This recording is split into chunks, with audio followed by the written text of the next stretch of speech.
UK wheat yields have stagnated since the mid-90s, but one way of improving farm averages is to improve yields on marginal land and in the most challenging growing seasons. Poor second wheat yields also continue to depress average results. Overcoming these challenges requires robust, vigorous varieties that can stand up to stressful growing conditions, such as drought, extreme cold or very wet seasons. Hybrids meet these requirements, establishing quickly, developing a large, strong root system and showing greater yield potential under marginal conditions, as independent variety expert Richard Fenwick explains. The main benefits really of growing a hybrid is that they do really well on the more marginal soil types. Second wheat situation where the fertility is inherently lower, brashy, stony, sandy soils where conventional wheats don't do very well, drought situations, they really do perform well where you get a drought, or even conversely, waterlogging. Because they've got this bigger root mass, they're able to cope much better with stressful situations. So that's the main benefit of hybrids, where you don't get maximum yield out of your conventional varieties. On the Dengie Peninsula in Essex, William Proctor was an early adopter of the new generation of hybrids, bred by European cooperative Sutton Union. We grow High Star as a form of insurance policy against some of the more extremes of weather that we seem to be experiencing. We are in what is supposedly the driest part of England, and High Star seems to cope with that problem.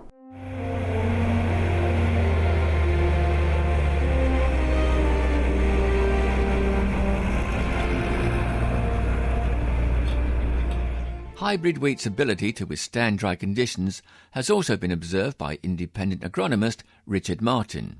One of the problems down in East Essex is the lighter land gets very, very dry, and as in common with this year, last year when we had 5 weeks of very dry weather at the end of the crop, a lot of the conventional wheat suffered through their poorer rooting in that light land, but the High Star carried on and out-yielded those crops by at least a tonne an acre, a little bit more actually.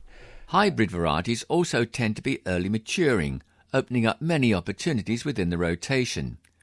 Yorkshire farmer Simon Elliott follows potatoes with wheat on the Yorkshire Wolds. What attracted it to me was where it fits into my rotation. Its early harvest was key to everything that the hybrid wheat offers.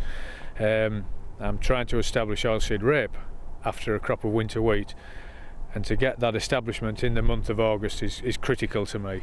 It's too late at my altitude to try and establish rape in September, so the early harvest of the High Star hybrid wheat is very important to me. With more than 6,000 acres of arable land to manage around the Stoddy estate in North Norfolk, Mike Wilton is keen to maximise output from every part of the farm and often tests new varieties. The spring of 2010 was very, very dry. Nitrogen was very slow to move into crops, and everything was suffering quite badly at that moment in time, except for this one plot of High Star, where the rest of the field was yellow or yellowing. The High Star was dark green, and I was asked by a number of people, what have you done different to that one plot in that field? And of course I'd done nothing. It was the variety. So the following year, 2011 harvest, we put about 8 or 9 hectares in, which was in a field where we split 50-50 High Star and Oakley, and Oakley had been our highest yielding variety up to that point, so we were felt that was a very, very good variety to compare it with. So we did that, and again High Star drilled at 2/3 the seed rate, but on the same day looked every bit as good as the Oakley all the way through, and in fact when the combine went through it out-yielded the Oakley by 2 tonnes a hectare. So at this point I realised that High Star had something to offer this business. For harvest 2015, established hybrid wheat varieties, including Hi-Tech, plus recently introduced varieties Highgado and Hilux, were grown in strip trials on farms from East Yorkshire to Devon. Yield results once again illustrated the benefits of hybrid vigour. On challenging sites that usually average less than 9 tonnes per hectare, including sandy drought-prone soils in East Anglia and high-altitude plots in the Yorkshire Wolds, the hybrids topped 14 tonnes per hectare, averaging well over 10 tonnes across the board. Even very late-drilled plots of hybrid wheat produced over 9.5 tonnes per hectare on light Suffolk sand.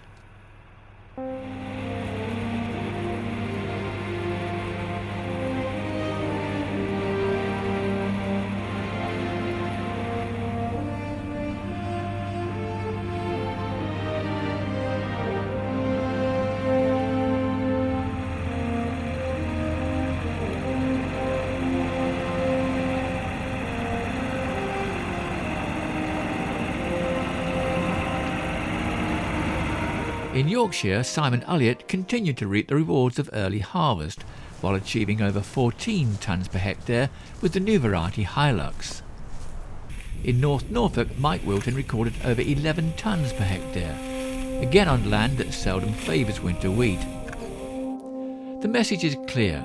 Hybrid wheat has an increasingly important role to play in lifting average yields on many farms across the UK. It offers many benefits, especially under conditions that are less favourable for conventional wheat varieties.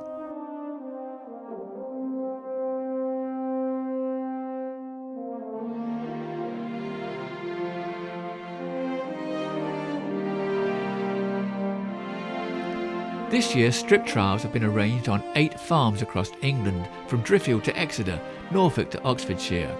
Once again, these are on land with low potential, where wheat yields have traditionally been modest. If you would like to see hybrid wheat for yourself on a farm near you, we would be pleased to arrange a visit.